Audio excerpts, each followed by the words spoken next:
Well,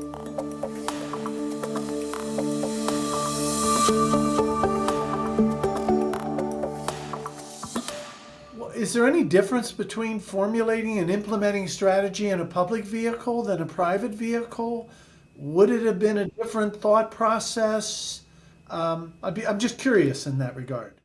Yeah, Peter, it's a great question, and it really plays. If you look at my background, prior in the formation of RLJ in the early days there, that was a private company. So it was a private partnership between Bob Johnson and his then wife, Sheila Johnson. We were relying initially on their capital, and then, of course, we went out and raised three private equity funds. We did three funds, obviously largely focused on the hotel sector, and then we rolled up two of those funds right after the great financial crisis and took that company public. So I've been on both sides of the aisle. They're certainly different. When you're a public CEO, there is a rhythm and a discipline of the quarterly process. There's obviously the disclosure. There's obviously the earnings call process and the frequent board meetings.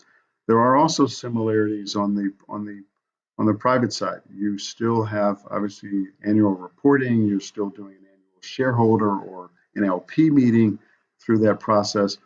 I am grateful that we were public during this crisis because the ability for us to be able to access the public markets really became critical to our success and our ability to really weather the storm. The ability to be able to go into the market, to complete two very successful bond deals, again, that would have been very difficult, if not impossible, to do under a private platform. So grateful of being public given the facts and circumstances that we were faced with. I often hear the question, would I rather be public or private?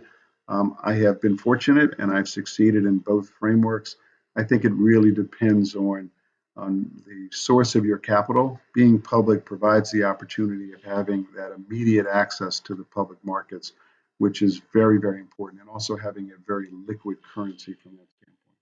Having done this for north of 10 years, I'm comfortable with the rhythm.